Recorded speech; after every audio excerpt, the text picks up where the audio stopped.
देखिए, कश्मीर का historical background में मैं ना जाके मैं सीधे आता हूँ। जब आतंकवाद का आउटब्रेक हुआ तो जम्मू कश्मीर में आतंकवाद की शुरुआत 1989 में शुरू हो गई थी। 1989-90 में शुरू हो गई थी।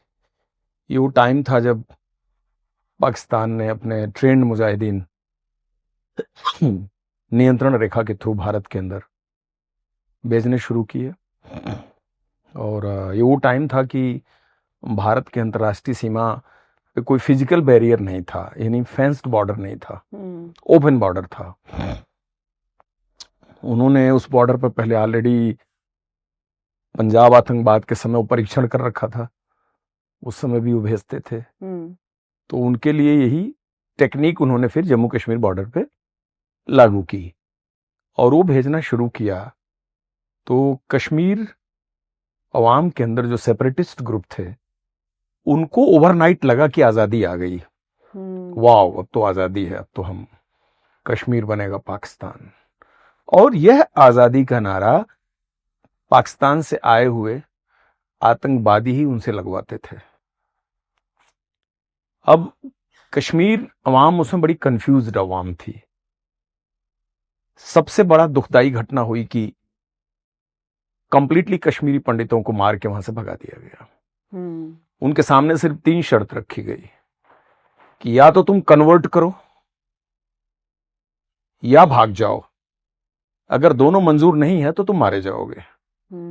सिर्फ 3 ऑप्शन था उनके पास।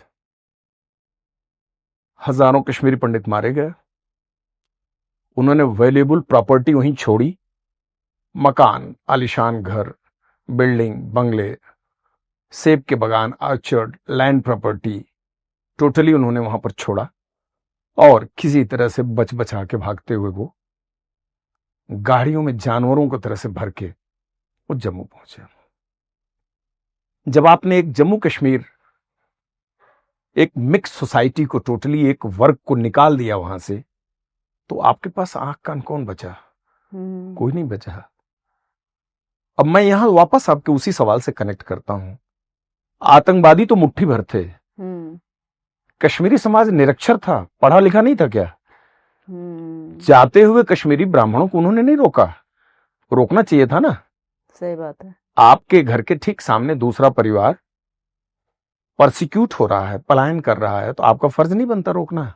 बिल्कुल सही। इन्होंने उसको अपॉर्चुनिटी के तौर पे यूज किया।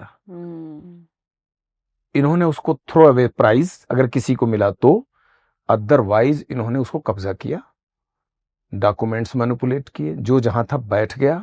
और सबसे बड़ी बात है, उस प्रॉपर्टी का क्लेम करने वाला दोबारा कोई गया ही नहीं।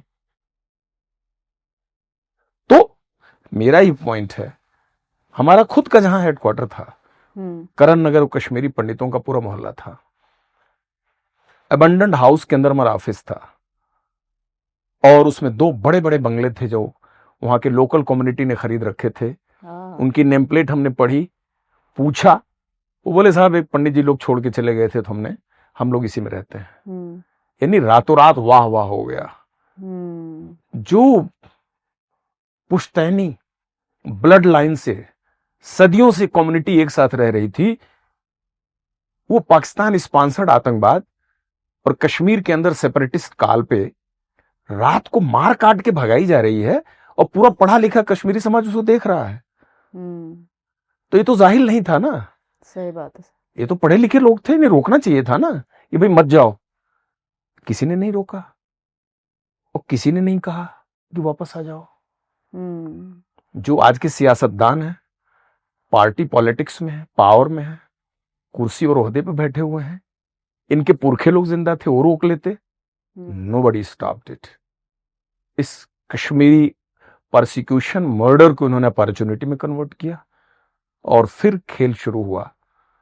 पाकिस्तान से आए हुए trend Mujahideen Kashmiri separatist terror group के साथ फ्यूजिंग करके, और इन्होंने एक नया चैप्टर शुरू किया, इंडियन सिक्योरिटी फोर्सेस के खिलाफ अटैक।